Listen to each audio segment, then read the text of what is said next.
अस्सलाम वालेकुम and welcome back to my channel eat sleep travel. दोस्तों, आप लोगों से रिक्वेस्ट है प्लीज मेरे चैनल को सब्सक्राइब करें और बेल आइकन प्लीज प्रेस कर दिया करें ताकि आपको मेरी वीडियो की लेटेस्ट अपडेट और नोटिफिकेशन टाइम पे आते रहें। दोस्तों, आज का जो टॉपिक लेके आया हूं मैं, आज हम बात करेंगे यूएस वीजा आपको मिल गया, इसके बाद इसके फायदे क्या हैं। जी हाँ, बिल्कुल, काफी ऐसे मेरे दोस्त हैं जिनके पास माशाल्लाह, आपको सबसे पहले कॉन्ग्रेचुलेशन। मेरे काफी दोस्त हैं, मेरे सब्सक्राइबर हैं, फॉलोअर हैं जिनके वीजाज लग रहे हैं और उनको अक्सर नहीं पता कि इसके बाद इसके बेनिफिट क्या हैं। तो आज सिर्फ इसके ऊपर मैं बात करूंगा कि जब आपको यूएस का वीजा मिल जाए B1 B2 तो इसके बाद इसके क्या क्या फायदे हैं। मल्टीपल एंट्रीज, जी हाँ, जब आपको B1 B2 वीजा मिल जाए, किसी भी पर्पस पे मिला हो, आपने टूरिज्म पे लिया है, कॉन्फ्रेंस के लिए, मेडिकल के लिए, कोई कॉन्फ्रेंस अटेंड करने के लिए, इस पे आप मल्टीपल एंट्रीज ले सकते हैं। जी हाँ, और ये डिपेंड करता है कि आपको कितने साल का वीजा मिला है। फॉर एग्जाम्पल, जैसे कईयों को वीजा मिलता है 1 ईयर का, किसी को 5 ईयर का, किसी को 10 ईयर का, तो जो इसकी ब्रैकेट होती है वो 1 से 10 ईयर की होती है। लेकिन मोस्टली यही देखा जाता है कि 5 साल का वीजा आपको वो दे देते हैं। जो आपका स्टे है वो 6 मंथ से ज्यादा नहीं होना चाहिए, जो कि 180 डेज बनता है।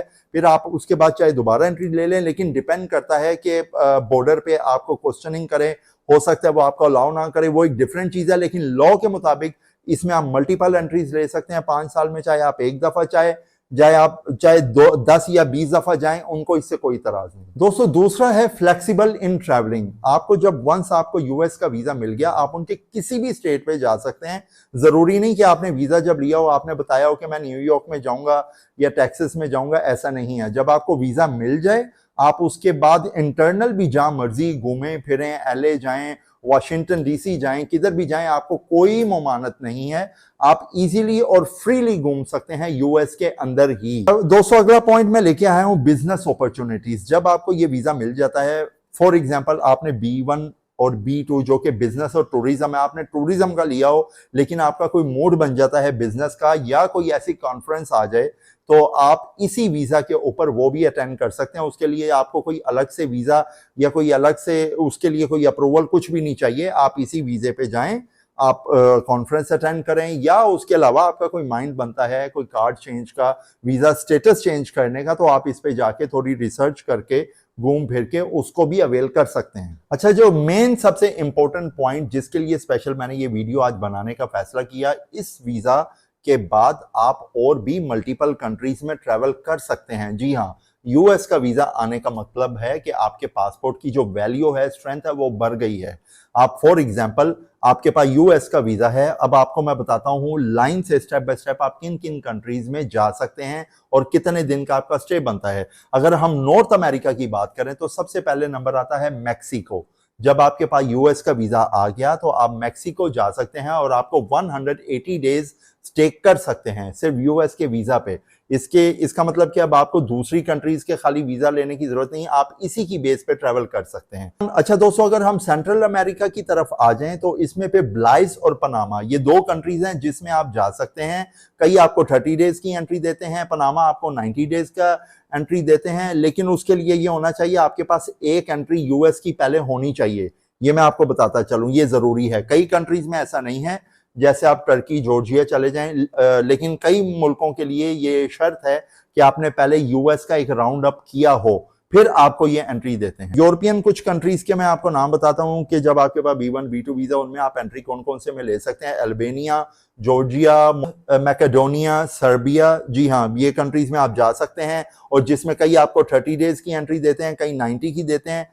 मैं खुद जब जॉर्जिया गया था तो मेरे पास यूएस का वीजा था और उसकी बेस पे मुझे जॉर्जिया ने एंट्री दे दी थी। अच्छा, उसके बाद जब हम साउथ अमेरिका की तरफ आते हैं तो उसमें कोलंबिया सिर्फ उन्होंने नाम दिया हुआ है। कोलंबिया आप जो है एंट्री ले सकते हैं 90 डेज के लिए, और उन्होंने कुछ कंट्रीज के लिए सिर्फ की है जिसमें जो एलिजिबल हैं, जिसमें कंबोडिया, चाइना, इंडिया, म्यांमार, फिर उसके बाद ताइवान, थाईलैंड, वियतनाम, सिर्फ ये कुछ कंट्रीज हैं। अगर कुछ मिस हो गया या आगे पीछे है तो मैं माजरत चाहता हूं। आप इंटरनेट में मजीद डिटेल में भी जा सकते हैं कि सिर्फ ये कंट्री जो हैं कोलंबिया में 90 डेज की एंट्री ले सकते हैं।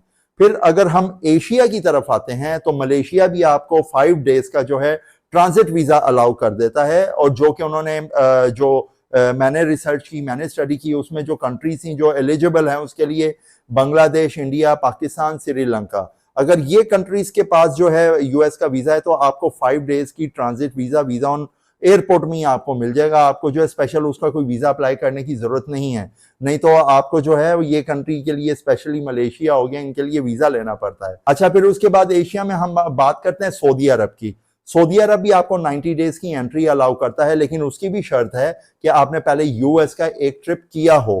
फिर उसके बाद हम बात करते हैं यूनाइटेड अरब एमिरेट्स की। जी हाँ, उसमें आपको वो 14 डेज का जो है एंट्री देते हैं, और वो उसकी फीस है वो आपको एयरपोर्ट में तकरीबन 100 दिरहम कुछ फीस है, वो आपने एयरपोर्ट में ही पे करनी है, आपको वीजा ऑन अराइवल एंट्री दे देता है। अच्छा, इसमें मैं बताता चलूं, अभी पाकिस्तान का नाम नहीं है यूनाइटेड अरब एमिरेट्स में।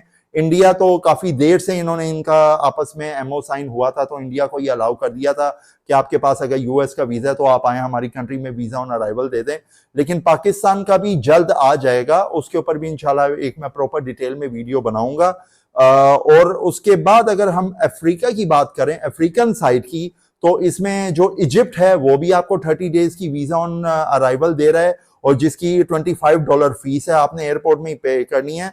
फिर मोरक्को भी आपको ई वीजा दे रहा है, जिसकी मोरक्कन करेंसी में 770 मोरक्कन जो भी उनकी करेंसी है, सॉरी मुझे एग्जैक्ट अभी उसका याद नहीं, डॉलर है या क्या उधर चलता है, दिनार है या क्या, अगर कुछ मिस्टेक है आप भी मुझे कमेंट में बता सकते हैं कि क्या करेंसी है मोरक्को की।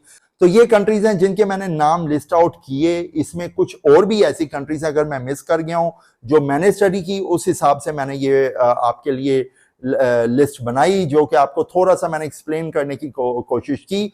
तो इसमें बताने का मकसद ये है कि दोस्तों, आपके पास अगर अमेरिका का वीजा है तो तकरीबन 50 कंट्रीज की या 55 कंट्रीज की वीजा ऑन अराइवल या वीजा फ्री आप ट्रैवल कर सकते हैं। तो इसका मतलब जब आपके पास यूएस का वीजा आ गया तो आपके पासपोर्ट की ऑटोमेटिकली स्ट्रेंथ बढ़ गई, ताकत बढ़ गई।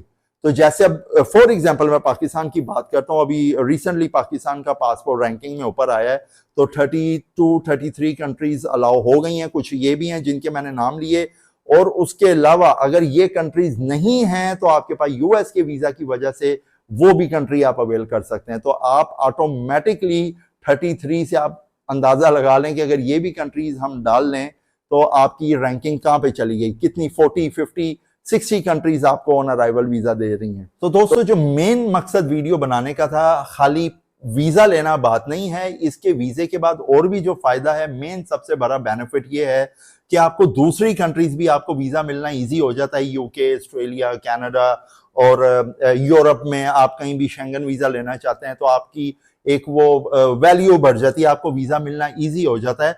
और नेक्स्ट टाइम जब भी आपने यूएस का अप्लाई करना है तो आपको वीजा मिलना इजी हो जाएगा एज कंपेयर टू बिगनर या एज कंपेयर टू न्यू, कि आप फर्स्ट टाइम जो जा रहे हैं। अगर आप सेकंड अटेम्प्ट में जाते हैं तो आपको ऑटोमेटिकली वीजा मिलना, क्योंकि आप समझे कि 80% आपका काम हुआ होता है, आपका सिक्योरिटी चेक, क्लियरेंस, ये वो आपका रिकॉर्ड, आप अमेरिका गए, कोई फाइन आपके ऊपर नहीं था, आपका रिकॉर्ड बहुत अच्छा था, वो हैप्पी थे, तो नेक्स्ट टाइम भी आपको कोई प्रॉब्लम नहीं होगी, इजीली आपको वीजा मिल जाएगा। तो दोस्तों, इसके साथ ही हम अपनी वीडियो को खत्म करते हैं। अगर आप भी अपना यूएस का कोई वीजा प्रोसेस करवाना चाहते हैं या किसी और कंट्री का, आप मुझसे भी राब्ता कर सकते हैं।